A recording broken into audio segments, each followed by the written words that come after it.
Today on the Marvel Cinematic Universe podcast, we have our first official full trailer for Daredevil Born Again. So excited to talk about it with you guys. Let's do it. Welcome to the Marvel Cinematic Universe podcast. My name is Matthew Carroll, and J. Scotty St. Clair is in the house. What's going on, J. Scotty? The devil went up to New York. He was looking to be born again. Nice. What's going on? Yeah, man, I'm excited for Daredevil. Not much. We are doing this at an abnormal time of the week and an abnormal time of day even, because this trailer just dropped and we wanted to hop on and talk about it. So I'm kind of feeling frantic, ready to talk about Daredevil. We've been sitting here on the Zoom call getting set, and I was like, I'm trying not to talk about Daredevil before we start. I'm trying not to talk about Daredevil. What did you think? What did you think of the new Daredevil trailer? The first Daredevil Born Again trailer.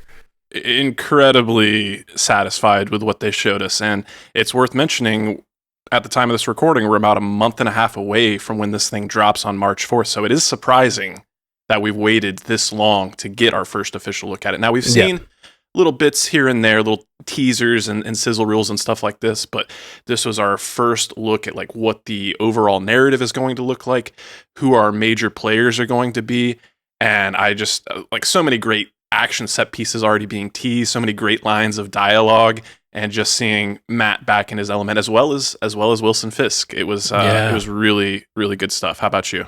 Yeah, absolutely. I think the tone seems spot on. It seems really high quality and really just moody. The cinematography seems very similar to the old show, if not a little more clean, but not in a way that feels. There's a way of going cleaner where you start looking like you're an ABC Family show, where there's just less grit in the film, and there is less grit, but it feels more like. Really, they used really high quality cameras, unlike better quality equipment, achieving a similar tone that they had on the old Daredevil show. Some of the old Daredevil show on those Netflix budgets or whatever felt a little lower budget, but I love the tone of the show. And sometimes when you go to higher budget, anyway, I'm talking too much about that, but I just think they capture the tone really well, but it looks like even cleaner. And the thing that kind of surprises me in this trailer is and I don't know if it's a good decision on their part. It excites me immensely, but if I hadn't seen the previous Daredevil show, I don't think this trailer would get me into it. This trailer that's fair. Is showing all of these moments that are. I mean, it's doing the. Please forgive me for bringing up this comparison, but it's doing what's the last Nolan Batman movie called?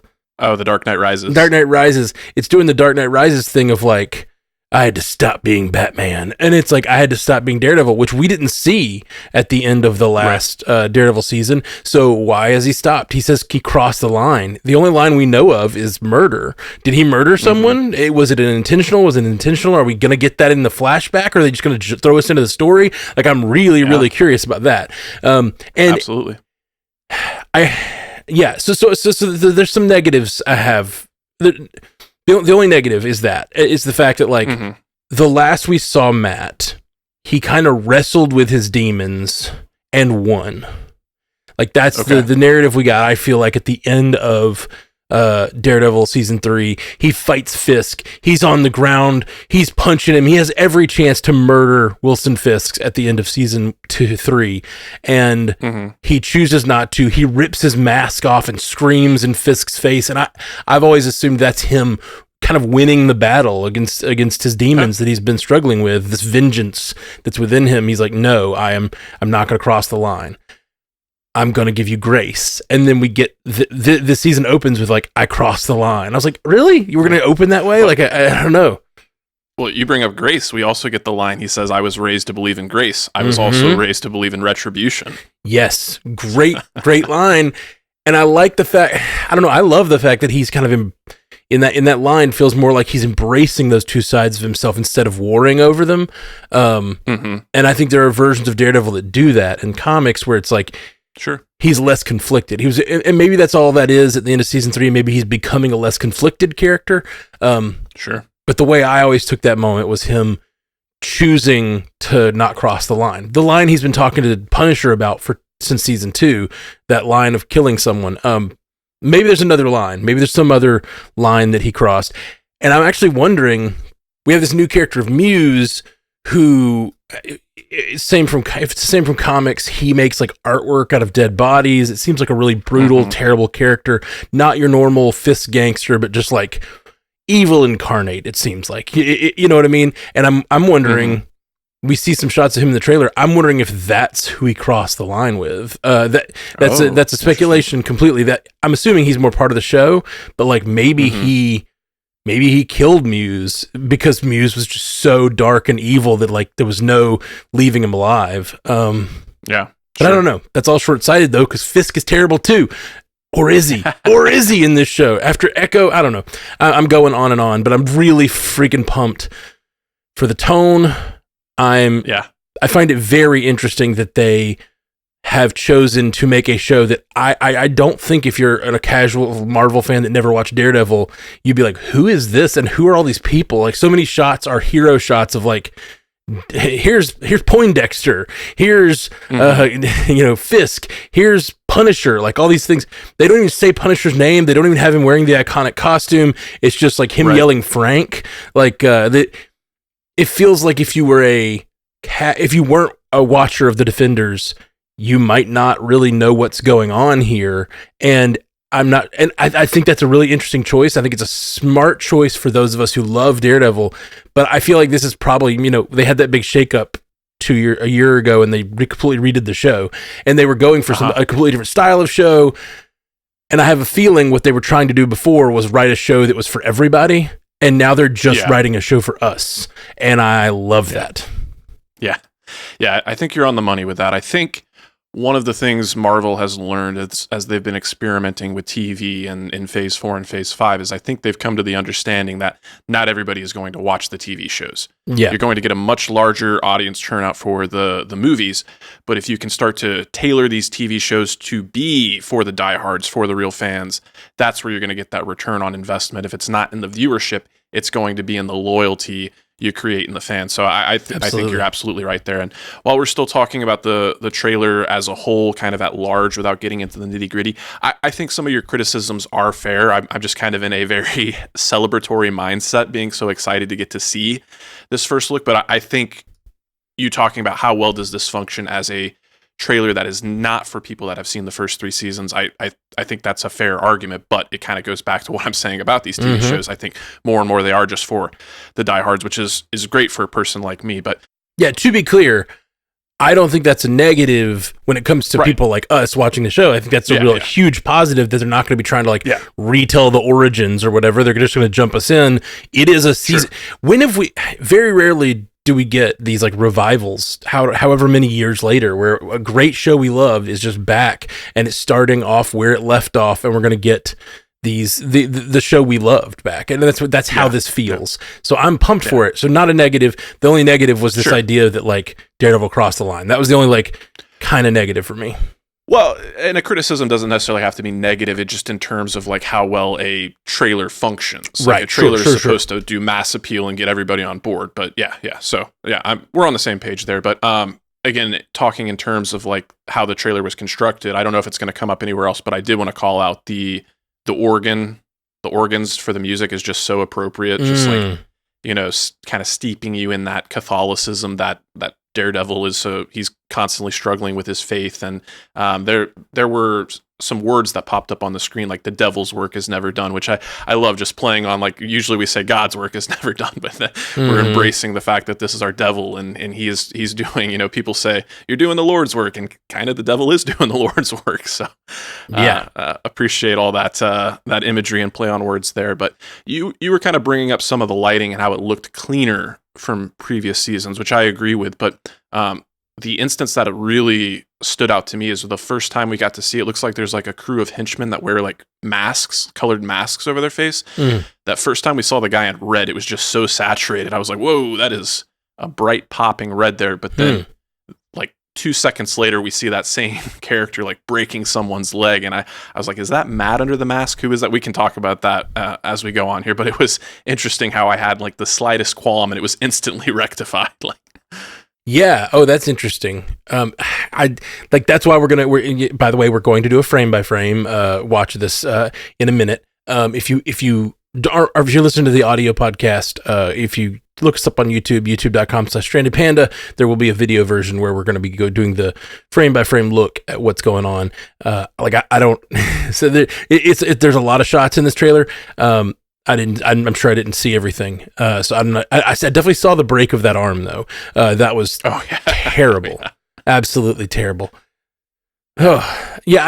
I'm wondering if, I keep thinking about like, what is the line he crossed? And like, maybe he did, maybe he got ultra violent and found out someone was a innocent person or something, like has happened with, or sort of happened with Punisher in season 2 of Punisher.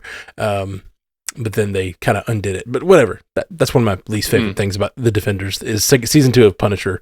Was one of my least favorite things. I love the season, and then they do something at the end. I won't complain about it here because I'm just nothing but excited. But yeah, Frank being back, like Frank with that beard looks amazing. And just cannot wait to see them have another rooftop conversation or whatever. I just need that. Fisk, Fisk looks just like everything I want Fisk to be, and I'm really intrigued because we saw what happened at the end of Echo. It seems like they're going to do something with that. At least they have laid the groundwork in such a way that Fisk could be doing just the old Fisk thing of like deceiving everyone, pretending to be the good guy while still being the bad guy. But the question is like, is that true? And will Daredevil be able to make peace with him? Will that be a mistake? I'm really I'm curious what the storyline is here. Is it a redeemed Fisk of sorts who's like gone through something that changed him and now he's the good guy and Daredevil like can't learn to trust and it's going to be about Daredevil trying to figure out how to forgive?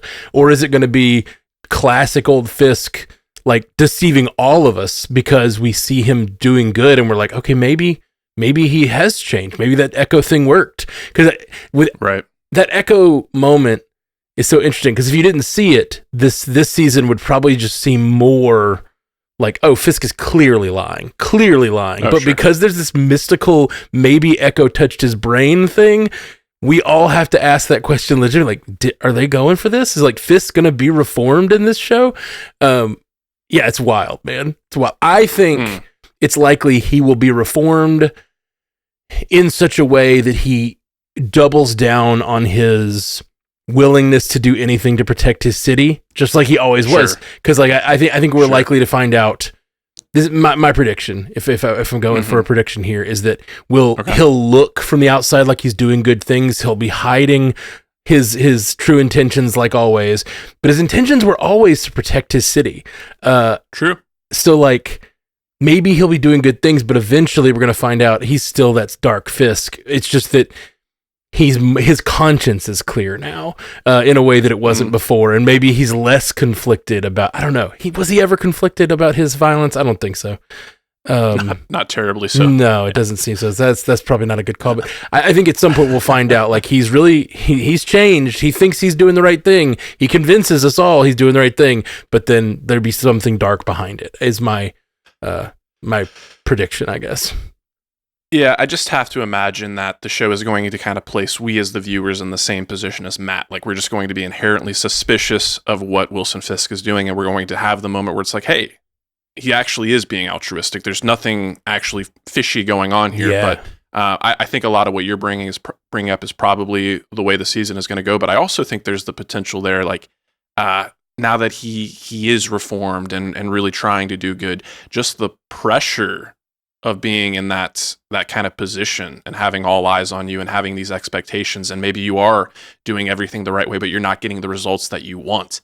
Then it's kind of like that causes him to double down on his old ways. It was like, at least I was getting results before, Yeah, and maybe he won't have the moral qualms. But ooh, man. Yeah, what if we see Fisk turn back to his old ways because there's some tragedy that he wasn't able to stop, or some terrible thing happens, and then we see him like, and then he's the same old Fisk, but we kind of like understand what turned him that way. It's almost like an origin story for him that gives us, but him being mayor is just so big, and it puts him, that shot of Times Square where we see the Rogers musical in the background just sets it into, it's into the wider MCU. You know, we saw that Rogers musical in the last show Fisk was in.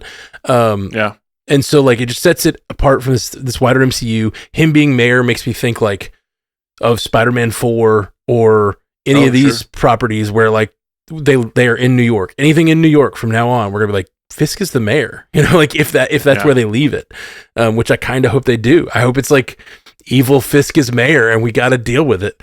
It sounds really great. Yeah, I do think the political machinations are going to be a major through line, because thinking about that shot of Times Square that you brought up, it's like from there we go into a shot where it's almost like they're utilizing like a fisheye lens where it looks like Whisk is... Whisk. He'll stir up evil in your town. Wilson Fisk. It looks like he's walking into an office that does not look unlike the Oval Office, but it might be like a mayoral office or something like that. And then I was like, ooh, I'm actually getting like, you know, Brave New World vibes based on what we've seen from the trailer. So I was like, this is cool. Like, we're leaning into the 70s political thriller aesthetic. Buddy, you just made me think about something totally different. Okay. Red Hulk emerges from Harrison Ford, Thunderbolt Ross, his 25th Amendment. They 25th Amendment him and get him out of the Oval Office. That leaves a power vacuum that they need. Man. They need another outsider president to come in, like Fisk for president, baby. Oh man. Yeah. that would lead just to an entirely lot of interesting stuff they could do with that. Oh yeah. Oof. And of course, I have no doubt that him being the leader of this city will give us some parallels to our real world and our political situation here in America. And yeah, Fisk for president would be, I mean, I don't want to get political. We try not to, but this is just too obvious. It's like New York real estate developer running for outsider candidate running for president. That would be pretty on the nose. Who is a convicted felon? Yes. Yeah, that'd be pretty on the nose. And like, I like when Marvel goes for the real world stuff. Disney has not shown an interest in ruffling feathers with the politics. Bob Iger has said the opposite. They're moving away from strong messaging like that. Yeah. So I don't know that they would do that, but it would definitely set up the creators for a lot of juxtapositions to our real world. No doubt. All right, so I think it's time to turn to that shot by shot we talked about. We're going to go through this thing frame by frame, talk about all the shots, and discuss what's going on. And we're going to do that right after this. Stick around. And if you want to see the shot by shot, if you're listening to the audio version, go to youtube.com/strandedpanda. Join us there, and you can watch along with us. All that right after this.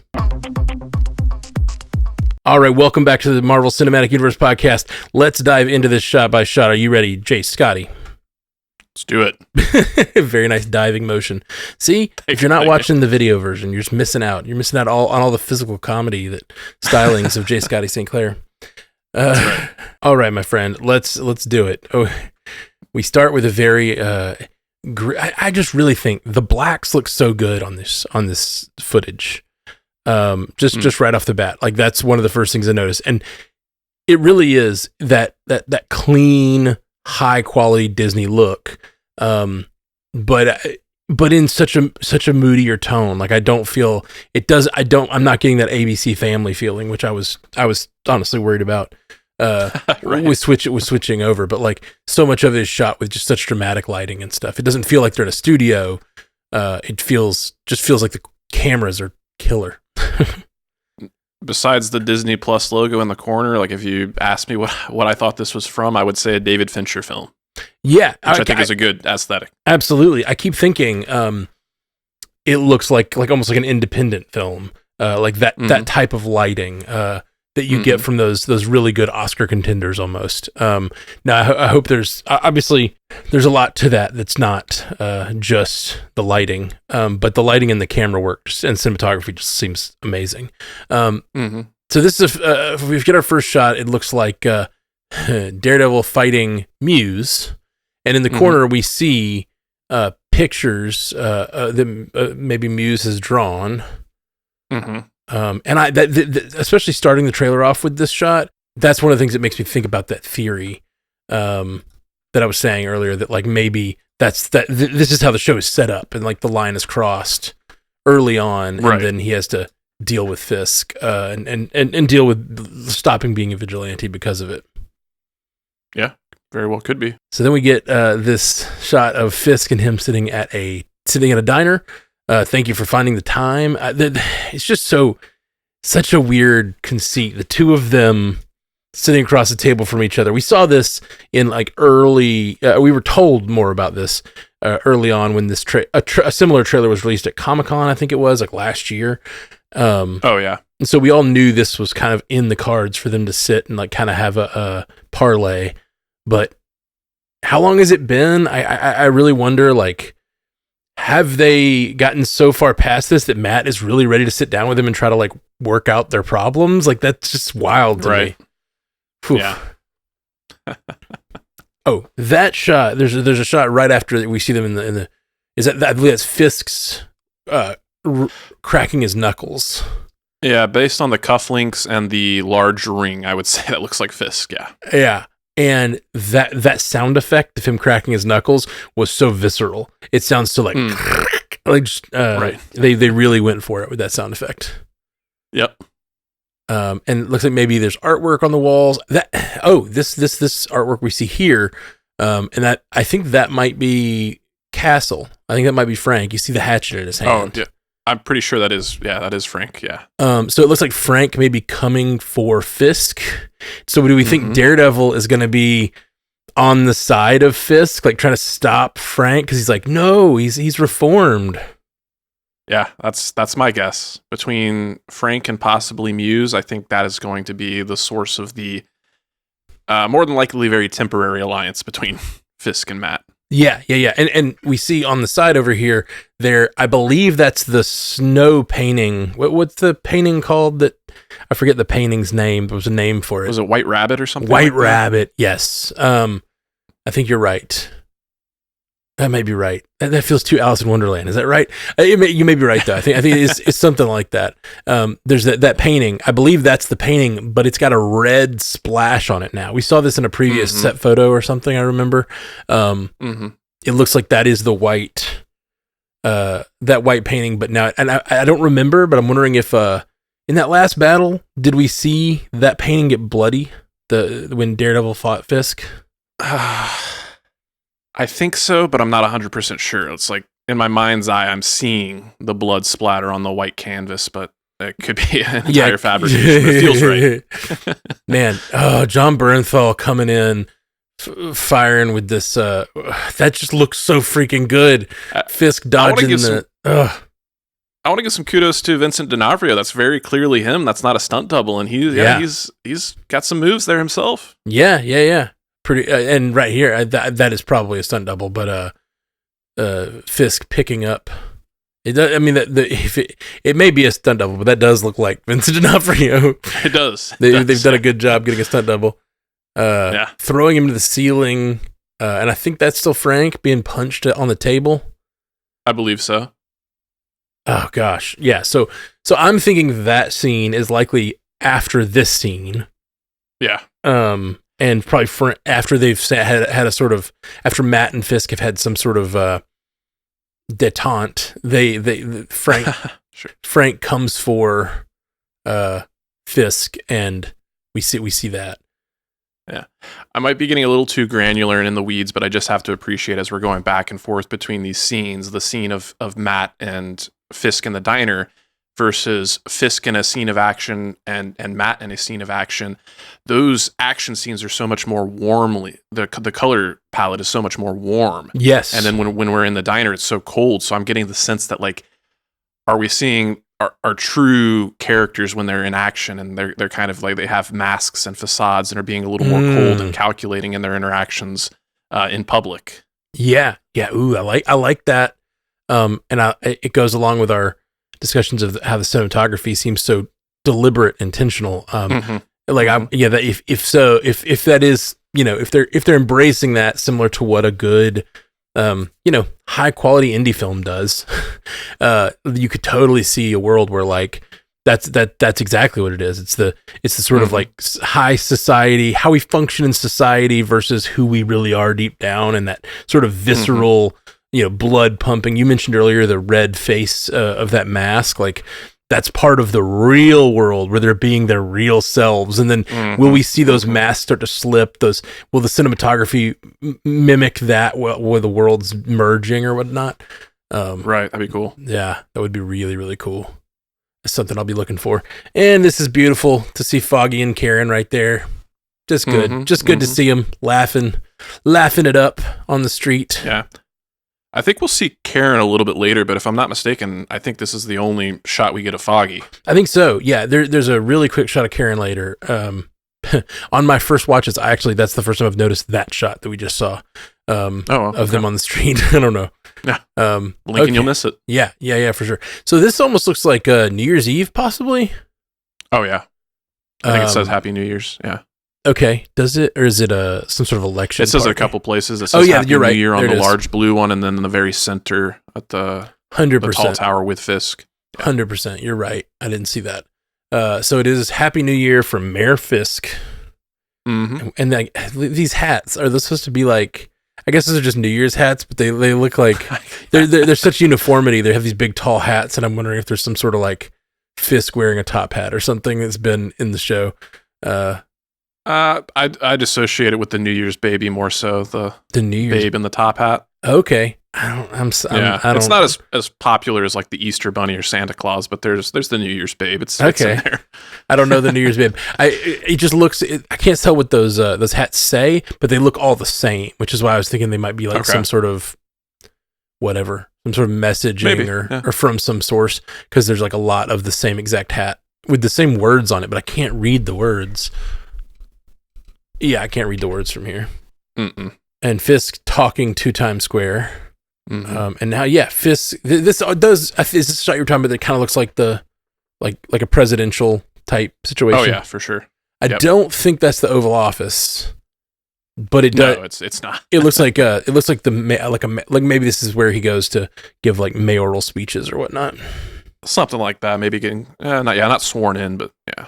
Yeah. Oh, it could be. It could absolutely be. Because like when we left him in Echo, he was just deciding to run for mayor. That's the post-credit sequence or whatever. So, and it could be like a press conference or something like that, because it looks like he has like a dossier or some kind of folder in his hand too, ready to give some kind of presentation.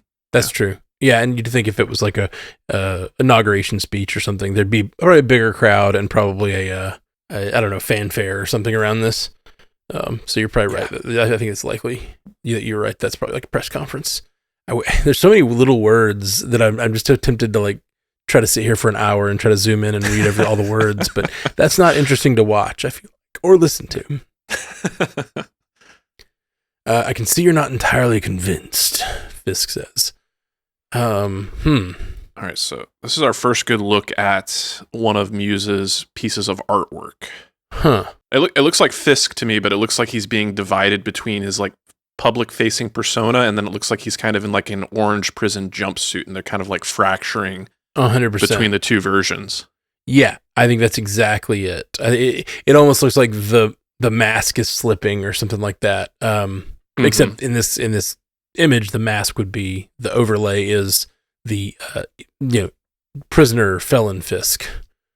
And we talked a little bit up top, like I guess based on comics, Muse, his MO is typically using like body parts and murder victims, but based on that, it looks like just spray paint. So I wonder if this is going to be a situation of like escalation. Like maybe he starts as just like, anti-propaganda against Fisk. Fisk retaliates, and then it just kind of escalates from there potentially. Yeah, absolutely. Maybe he's just like a Banksy type character that gets pushed over the edge or something. If that, we haven't seen any bloody art, I don't believe yet in the trailer. So it may be that's just it's just a different character. It may be that we do see Daredevil fighting him, but could it be that it's a reverse where Muse is actually the good guy who's been framed for something, and Matt's coming down to his lair to fight him, and maybe Muse is not so bad in this version. We don't see anything yet that crossed shows the line. us. Yeah, he crossed the line. Maybe that's one of the things he crossed. Fist asked, Matt asked, can you blame me? Because he asked, you don't seem convinced. We get a shot of the train passing over some construction, kind of like improvements happening in the city. I can't shake the feeling that you're gaming the system, Matt says. Why did you stop being a vigilante? Why did you stop being a vigilante, Matt? Why did you stop being a vigilante? That was more like that Silence of the Lamb, Buffalo Bill. Mine was terrible. Lotion in the basket. Yeah, he had very puts the lotion in the basket thing going. And he says a line was crossed. Why did you stop being a vigilante? He says a line was crossed. Right. And this shows a shot. This seems like a memory to me, just based on the look of the shot and what it's coming after. Then it shows Daredevil's mask with one horn torn off, falling from a rooftop. I'm guessing this is him throwing away the mask, deciding to stop being the vigilante or something after something dark has happened here. And we see multiple ambulances and people being loaded into them. Right. Yeah, and one of the things that stood out to me about this shot is with the cloven horn, it actually makes a D there, which I don't know if that's intentional or not, but I noticed it. That seems very intentional, and I love it. That's really cool. Good call. Yeah. Good call. And this seems like some sort of apartment building, some sort of tenement. And I really do wonder if I don't know. I would be disappointed if he killed, because it was such a big thing in season 3 for him to not kill and make that decision within himself. But I don't know, him going too far or crossing a line and hurting an innocent would be something different. And I think that would be more interesting for me. Well, I also have to consider who would be capable of doing that to his mask. It looks like a clean cut, like a katana or something like that. So Elektra comes to mind. I can't remember exactly where we left off that character, but she has a long history of, dying and being resurrected. Yeah, and I think we see her later in the trailer, right? I hope so. I wasn't 100% sure, but I certainly hope so. I thought that was her. There's someone he's dancing with or something. Yeah. I couldn't. Yeah, we'll talk about it when we get there. But I was like, is that Karen? Is that Elektra? I don't know. I'm so terrible with faces. So freaking terrible with faces. I'm always getting things wrong. It's hard to come to terms with our violent nature, Fisk says. Then we get to the shot of someone, and is that Muse carrying someone? It could be either one. It's really the lighting is great, but it's silhouetted. So it could be Daredevil holding Muse. It could be Muse holding Daredevil. I'm not sure. Well, the person that's being held looks like they're wearing sneakers. So I don't think that's Daredevil or Muse. I think that is either Muse or Daredevil, and I think it's Muse holding someone who's been hurt. And so that makes me think that Muse is a victim of some of Fisk's decisions as mayor, or decisions, as the background evil of the city. Okay. I don't know. This is what it looks like to me. And also that yellow light we see is very similar to what we see earlier when Daredevil's fighting Muse. So I really wonder if this is the lighting they're going to use to sort of help us find a certain location, or Muse's lair or something like that. Maybe. That's kind of where I'm going. Muse's lair. I think makes a lot of sense. He's walking down to it or something, but someone else has been hurt. So maybe this is the origin story for why Muse is doing what he's doing. Okay.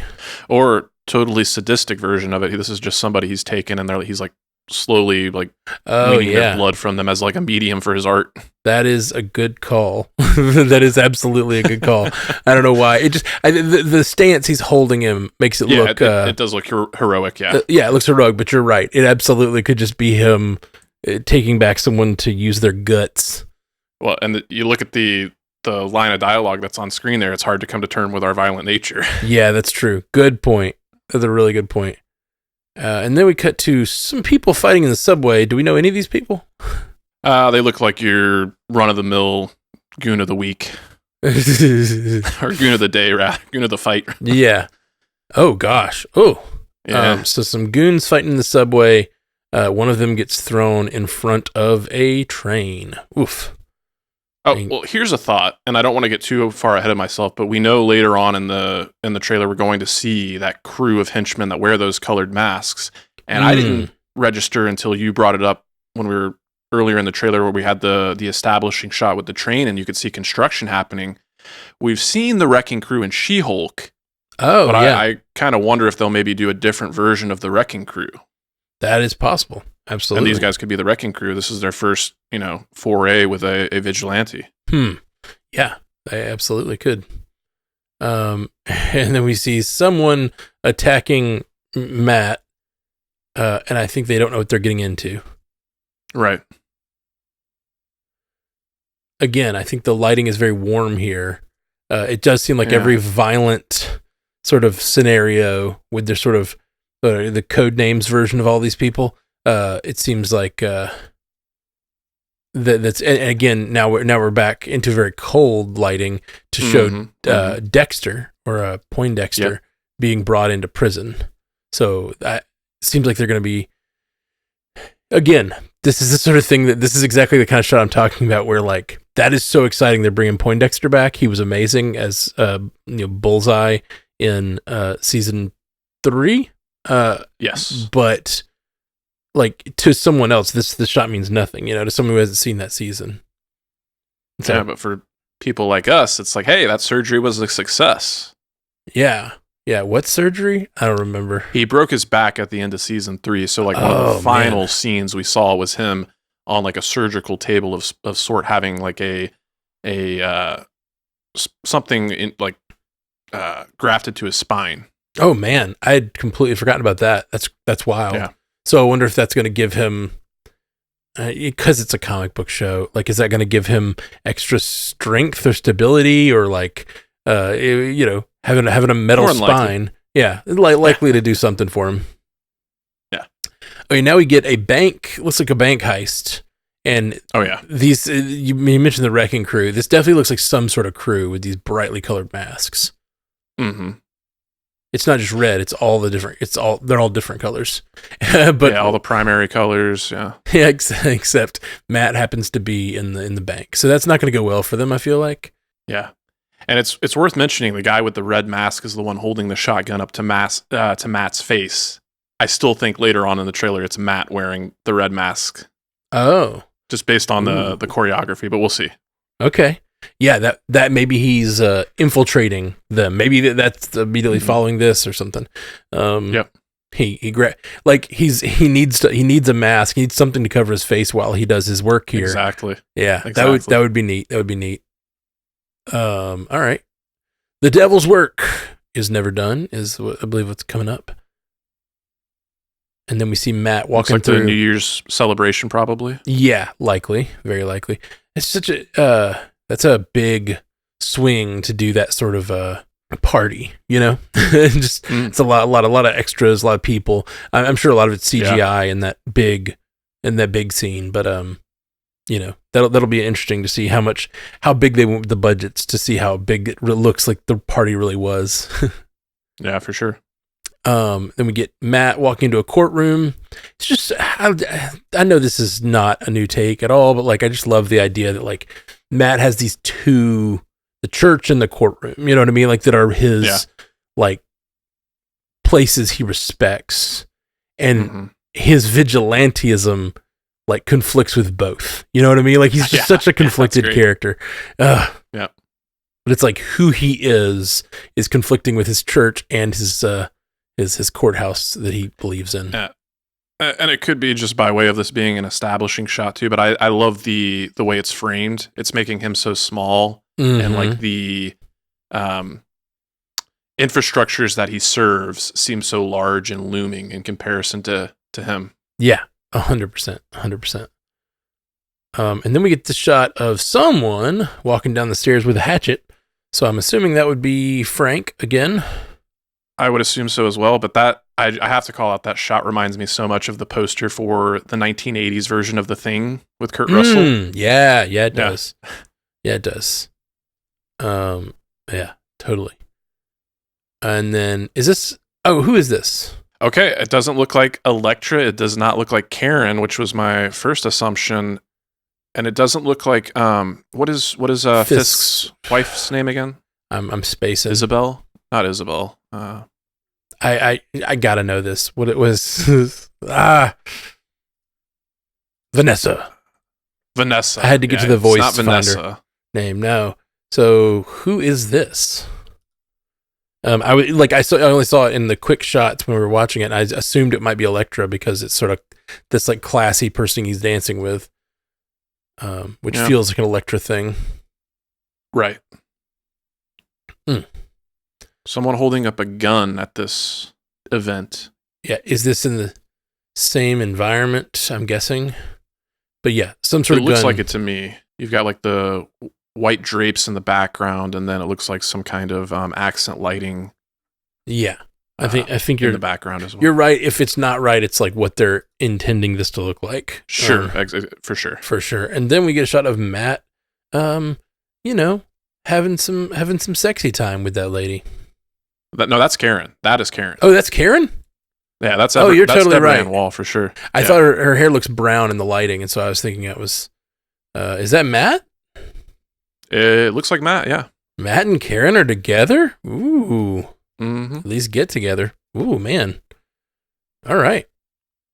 Well, that's intriguing. I don't not want to see that. Yeah. And then we get someone throwing a smoke grenade into a crosswalk, and that kind of looks like the hatchet. Maybe this is Punisher, but I cannot tell for sure. That might be Muse. Okay. I was thinking Muse, but maybe it could be Muse with something else in his hand. I have no idea what that is. And then that goes into some sort of room. Yeah, it's like it might be Muse based on that. We get a shot of Muse's face, the first real close up, and that he looks disturbing. Mm-hmm. Yes, he does. Looks very disturbing. Very grimy. Now that's Vanessa. Okay, that is Vanessa. I'm so bad with faces, man. I can't tell anybody's face. Yeah, that's definitely Vanessa sitting across from Fisk. I think this is the shot that might have been in the previous trailer where we saw the white white rabbit. Yeah, because the blood splatter is there. Yeah. Yeah. And then we get the Frank bumping into Matt shot, which I do love. Yeah. And I love that it's such a Castle thing to do. And he's like, "Can you put the hatchet down?" And he swings it like at his face, which I'm sure it's that classic like hits right next to his face thing. But like that's just such a Castle thing to do. And it's also I love the play on words again because he says, "Will you put the hatchet down?" But he's like that also means can we bury the hatchet? Like we've been having this argument for how long? Yeah, I love that. It's a good call. Okay. As far as the setting though, he's like Matt is backed up against some lockers, so like only thing I can think is like a police precinct or something like that. Yeah. Or maybe a first responders, some kind of like I don't know. Or it could be a boxing. Yeah, there's a boxing thing in the background. Oh, good call. Yeah, it may be his. It's some sort of boxing gym. It looks like. Yeah. Which, I don't know. It seems weird that Frank would come for Daredevil. Like I'm assuming Daredevil's there because he's there to defend someone else or something like that. But like, maybe Frank could just be coming for Daredevil. Like you've crossed the line. You're on Fist's side now. Yeah, I could totally see that. When he swings at Daredevil the first time, it seems like before he yells Frank, it seems like Frank doesn't know it's him or something. Oh yeah, I don't. Off the top of my head, I don't know that Frank Castle knows Daredevil's identity. I don't think he does, but he does know him. He does know Matt Right. Murdock. So I don't know if when he yells Frank, I don't know if that's Frank recognizing who he is as Daredevil, or if that's Frank being like, "This is my lawyer. What are you doing here? Like, you're the guy who got me off in season 2." Right. Great shot though, and just seeing John Bernthal is so freaking exciting. It also looks like there might be guns up on the wall on the right in the middle of them. It does, yeah. It could be something else. It's very, very out of focus, but right. So this could be somewhere that maybe this is where Frank is, were like stationed, or his sort of and maybe Daredevil comes to see him and gets attacked. Sure, yeah. I think that's the most likely scenario now that we've talked it out. Yeah. Yeah, I think so. And it looks look behind Frank right here. It looks like there might be one of those murder walls, or not murder walls. It's like just one of those red string walls. Like, maybe Frank's gone full conspiracy, trying to connect the things to Fisk so he can go take Fisk down. I really love the idea of Punisher going after the mayor of New York. Like, that just sounds like so much fun in this show. Like I always like it when like when someone's like, "We got to break into this place. Where is it?" "Oh, it's just in the White House," or whatever. Like, those big like big swings of like like National Treasure. Yeah, that sort of thing, where it's like go to the most secure locations and try to do your thing there. Then we got a shot from the outside of the bank, New York Mutual Bank, and we're seeing them right on the streets. I'm assuming this is part of that bank heist we saw earlier. I'd have to imagine, yeah. It is worth pointing out, though, I feel like we see so much of New York, and I don't feel like we see the financial district, like the street level financial district, all that often. So when I see this, it almost looks like a foreign city to me. Yeah, totally. I see that. I wonder if they almost European or something. I'm assuming they shot in New York, but I think so. Yeah. There's always like sometimes they will do that somewhere else. Sure. But just because it saves money, so who knows?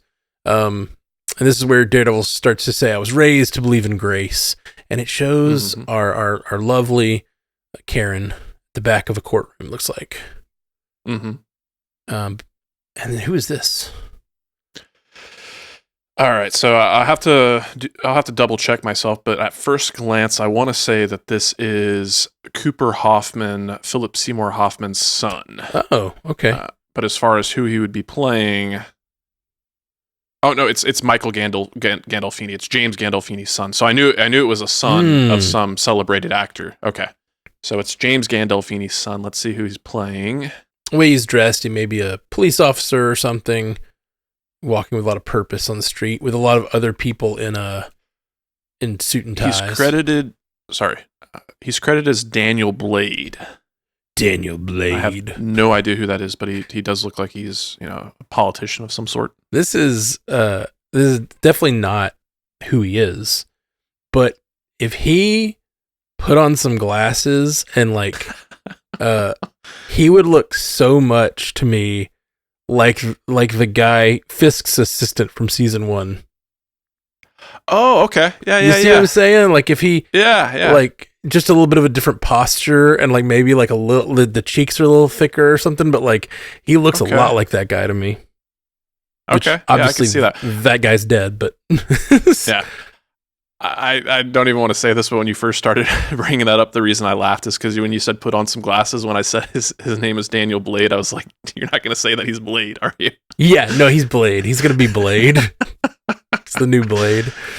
Oh, man. In this next shot, all of my theories about the possibility of Muse not being a villain feels like it's up in smoke when you see this next shot of some human bodies being dangled from what looks like meat hooks, maybe. So I think it is likely that is Muse's lair again. Right. Some real dark stuff going on there. And then Daredevil knocking out one of these guards. I love it. So effortless. And so I love these like just behind a column. You know what I mean? Like he's not even wearing a mask yet, but he just like drifts behind a column to take out one of the guards. It's keeping his identity a secret while doing this. And then this is White Tiger, is that right? White Tiger, correct. That looks. If I were going to name this super villain or hero or whatever, I would name them White Tiger. That's what it looks like. Putting on a mask, also has a cross over their bed. So, oh yeah, good call. That's interesting. Maybe get a little bit of juxtaposition there between. I don't know anything about White Tiger. Don't know who the character is at all. Yeah. So maybe we get some juxtaposition with some of the Catholicism there. Sure. Then we have some police, it looks like, rushing into maybe that bank. Looks like it, yeah. And then, this is someone else wearing that red mask fighting a character here. Ooh. Yeah. And that that does look like Daredevil. This is the shot you're talking about? Yeah, more so in a shot that we're going to see here in just a little bit. But yeah, I think that is him in the mask there already, having performed this terribly brutal action of forcing this guy's face into glass. But when I saw this shot the first time around, I was immediately reminded of in season 2. I don't know if you remember, but I want to say it was season 2, episode 2, when not Daredevil, Punisher is like rounding a corner with a shotgun. And just like blows a face's dude off. Like, it's imprinted in my memory. This reminded me very much of that. Like, it gets the same kind of reaction out of me. Yeah, absolutely. I want to say it was episode 3 because it could be right. I think episode 2 is the rooftop, and they don't leave the rooftop, I believe. Okay. And then episode 3 they like exit the area, and that blowing off of the face. I immediately thought of Punisher season 1. The end of that season with the glass to the face. That's even better. That's even better. Yeah, but not nearly as brutal. Oh man, not nearly as brutal, but bad. Gotta mention again, this is on Disney Plus. Yes. So Disney Plus is no longer. I'm sure they have like family settings or whatever, but like it is no longer. They're not holding back anymore. All of the Hulu stuff is now on Disney Plus. So like when I click on Disney Plus, I'm always like, really? That show is your headline show on Disney Plus right now? This is right. You're not minding that your brand is drifting from what Disney meant, Sure. 10 years ago. But I was also wait, is this Daredevil? I think this is Daredevil now. Yeah. Oh. He's look at the way he's holding it looks like the Billy Club. He looks thicker. Is that just me? He looks thicker I think that's to just me. You. Okay. Oh, actually, in that shot when he leaps, his shoulders do look a little more broad. Yeah, he doesn't look like the shape of Matt to me. Like, and it makes me wonder if this is one of the other. But he's carrying Matt's baton. Like, it's got to be Daredevil. Maybe it's just a problem of the stunt actor or the clothing they're wearing. But like, entirely could be. But then there's also the possibility that it might be Bullseye. I don't know how much I would love if he repeats his MO of just framing Matt. Yeah, that would be weird. But he does have the skill set, so. Absolutely. I was assuming this was a continuation of the bank heist scene. He's pulled the mask on. Like his shoulders are very broad in that shot right there. Like I would not assume that was Matt at all from this single shot alone. Even the face shape doesn't look right to me. I agree. Yeah. Like it could almost be John Bernthal with the beard and everything. Sure. But he's got Matt's cane, so that's weird. See, yeah, once you get him in the air and get him landing and everything like that, that I see as Matt. Yeah, me too. But we haven't even burying the lead. He snaps this guy's leg in half. It's very brutal. Yeah, very brutal. And I'm wondering if I keep wondering like where he's crossing the line, like what made him stop being a vigilante, and like here's another situation where he's being quite brutal to these guys, and like. They're robbing a bank, so he stops them. Like, what if he finds out this guy's only robbing the bank because he's trying to get his sick kid's cancer treatment, something like that. And Daredevil's breaking his leg and putting a good glass in his face. You know what I mean? Like, right. I don't think that's the case because I think that it is likely that the one we see the mask falling off the roof. That feels like it's likely. It just looks like it's shot like a memory. Oh, for sure. To me. Then we can go back to what appears to be Muse's lair, and we have a demon face in red this time, which means that might be blood. Yeah, and I can't even tell what. I don't know if that's paper. It looks like it could even be like, I hate this, but maybe like skin that's been like Oh ripped man, off and like stretched. yikes! But It as looks far like as paper the to subject, me.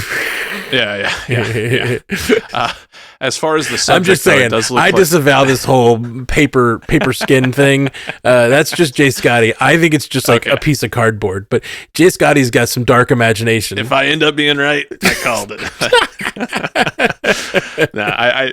I do think you're right. Now that I'm looking at some of the areas that's furling and stuff like that, it looks a little bit more like paper. But in terms of the subject, it looks you kind of called it like a demon. But I'm noticing the crown that's scribbled at the top, and it is a bald figure again. So I think this might be another variation of Fisk, like Fisk by way of like Nosferatu, or like. It kind of actually reminds me of like the 1999 Mummy. You had that great shot where like the mummy is in the sand and he opens up his mouth just to consume everything. Yeah. And it can be like, this is our greedy corporate capitalist mayor just consuming everything in his wake. But that character of, what is it, Ramotet or something like that? Sorry, I wanted to pull the name, but I don't know if I got it right. That character is also bald, so maybe Muse is just a big fan of the Mummy. This has nothing. All his other art is political. This is just like Mummy fan art. No, he's wearing a crown, and the crown has UG marked on it. So what does UG mean in this context? Because I don't got nothing. Like I feel like there's I don't have anything. Maybe it's a different language. UG. Sure. I don't know. Ugh. No, it's probably not ugh. One time I was filming something with David Robertson from the DC on Screen podcast. We were filming like a skit when we were like 22, and he's supposed to do this, like in the script he was written to go like ugh, like, so it's like UGH or something, and he just, I think he was going for something, but it like cracked me up and I lost it. I looked over at him and he just goes ugh, and I was like couldn't keep it together. Good stuff. It's a blooper reel out there somewhere. Let's see. Whose fists are these in jail? Good question. They look weathered. They look weathered. They also look kind of thick. I would almost say Fisk, but they don't look big enough to be Fisks. Right. I don't know who that is in jail. And then we have Matt on a rooftop spinning his stick. Mm-hmm. It looks like he's still training, even though maybe he's not doing the vigilante thing currently. Right. And then Fisk is on a rooftop. Are we supposed to assume this is the same rooftop? Are they together? No, probably not. The way the trailer is shot makes it look like it. For sure. But Fisk is doing his best Batman. He's standing in a dark outfit looking down over the city. And I gotta say, the first shot we get where it's from behind and we see his back, again with the lighting, I know this is not intentional, but I just have to call it out. In the Spider-Verse movies, they had Kingpin, and his proportions were just so wild that he had these crazy shoulders and tiny little head. It's kind of reminding me of that. Like, the silhouette does not look natural to me. It almost looks like the head is way too small for the frame. But I think it's by way of the lighting. Well, I think Vincent D'Onofrio just like inhabits that a little bit. I mean, you go way back to like, even like Men in Black or whatever. He just has kind of unnatural proportions in this way that he looks kind of hulking. It's just such an interesting actor because I think he's like got a lot of subtlety to his acting, but he's also just this big hulking guy that like a big physical threat or something. Even though formidable. but formidable, yeah, something like that. All right, well, see. So Fisk is looking over the city. I'm assuming as mayor. Maybe this is like. Maybe this is New Year's Eve, actually. Maybe he's looking over the city, watching. This is my city. Yeah, maybe he's watching that party. There's a lot of lighting down there. Then we see Muse stabbing someone, covered in blood, it looks like. Mm-hmm. And then we see Matt Murdock coming out of an elevator. There's so much of this, I just don't know what's going on. This beautiful shot. The money shot. Yeah. We see Matt Murdock walking out of that elevator, and it appears he walks into like maybe his sort of armory or whatever, and he's got 5 different colored Daredevil masks, which just looks cool. Just looks cool. Absolutely. Yep. We got the silver one, which I don't think we've ever seen. The classic one from like season 2, season 3. The yellow one that we saw in She-Hulk. It was like a black one.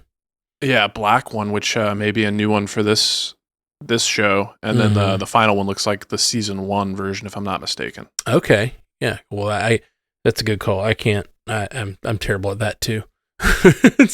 Yeah. Well, Daredevil's one of my favorites, so nice. I've looked into mini an action figure. Love it. That's like, I love, sometimes I listen to podcasts where they like get into the nitty gritty of like there's a Star Trek podcast I was listening to where they had like an entire episode, they had multiple episodes where they just talked about the details of different Star Trek ships. And like this one has this kind of hull, and it's because of this in the plot line, but it also creates this kind of image, and I just like I love listening to that stuff, but my brain just does not do that. Like I don't see it. Dave Robertson, my buddy from way back, he's always been that guy, like collecting the action figures, like, oh no, this one has this kind of articulation, and this one has, these slightly different eyes, and this one has a slightly different costume, and I'm like, looks like Batman to me. All right, then we get Daredevil appearing to fight Muse, and I assume that when he's walking in and seeing those 5 masks, that appears to me like him coming back to being the vigilante. Like maybe he realizes he's needed, right, to take down Muse if nothing else. Where's my super suit? Where's my super suit? And I don't know. I don't think Muse has much of a chance once he's in a room with Daredevil. And then we have Matt fighting one of the thugs from earlier, maybe? Vest guy. And this time, that looks like that is an intense Daredevil face right there. Like, I know it's because he's blind, and that freaking Charlie Cox has done that's one of enough cannot be said about Charlie Cox's learning to use his eyes like a blind person. Like, it is amazing. For sure. It is absolutely amazing. But in this shot, the effect of his eyes that are kind of always wandering or whatever, and how wide they look, just make him look so like freaked out. Right, this shot. I'm just amazed by it. Like he you can tell he's blind in this shot, and it's like, what?